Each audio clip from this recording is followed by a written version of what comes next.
Hello guys, তো এই ব্লগটা দিতে আমার একটু দেরি হয়ে গেছে। তো আমি রোপওয়ের পরে সোজা এখানে চলে এসেছিলাম, এই যে পাহাড়ের মধ্যে। এখানে একটা মন্দিরও ছিল, সেখানে গিয়েছিলাম।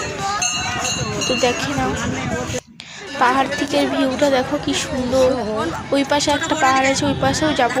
প্রথমে এই পাশে এসেছি, তারপরেই চলে যাচ্ছি আর একটা পাহাড়ে।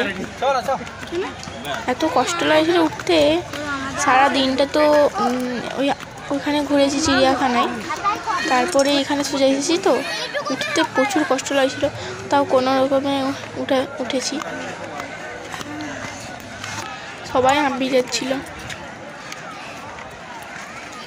তো খুবই ভালো লাগছিল। কিন্তু পুরোটা হেঁটেই ঘুরেছি। নন্দনকাননও অনেকটা হাঁটা, তারপরে এইখানেও অনেকটা হাঁটা, প্রচুর কষ্ট। পাহাড়ে উঠে পরে আমি মাকে শুধু বলছি জল খাবো জল খাবো। এই যে দেখো চারপাশটা দেখো। আমার তো মুখের অবস্থাটা একদম খারাপ হয়ে গেছিলো, এত রোদ ছিল। এই যে এটা আমার বললাম।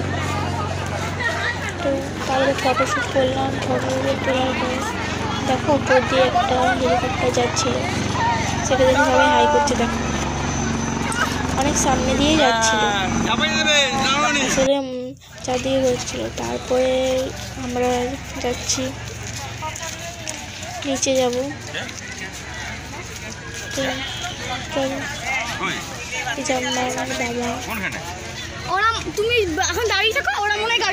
দেখো ভিডিও করছি দেখে আমার দিকে আসলো।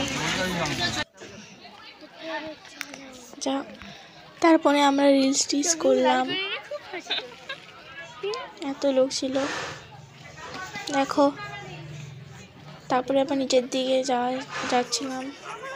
এই যে একটু নিচে এসে দেখো নিচটা, চারপাশটা কি সুন্দর দেখাচ্ছে। আসতেই মন যাচ্ছিল না, কি সুন্দর দেখো, শুধু কি সুন্দর না। তারপরে আমরা চলে এসেছি এই মন্দিরটা। এটা একটা বুদ্ধ মন্দির, কত বড়। এখানেও প্রচুর সিঁড়ি ছিল। তো ওঠা যাক উপরে। তখন তো আমার মুখটা একেবারে আমাকে পেতিনির মতো দেখাচ্ছে। পুরো দিনটা তো রোদে রোদে ঘুরেছি, তাই এই যে দেখো, এই যে উপরটা। এখানটা ভিডিও করা বারণ ছিল, তাও আমি আর আমার বোন একটু ছোট্ট করে একটু ভিডিও করে নিয়েছি। তাও মা বারণ করছিল ভিডিও করাতে, কিন্তু এই যে এইটা দেখাতে কোনো বারণ ছিল না। দেখো কি সুন্দর, পুরো বিকেল হয়ে গেছে তো কুয়াশার মতো দেখাচ্ছে।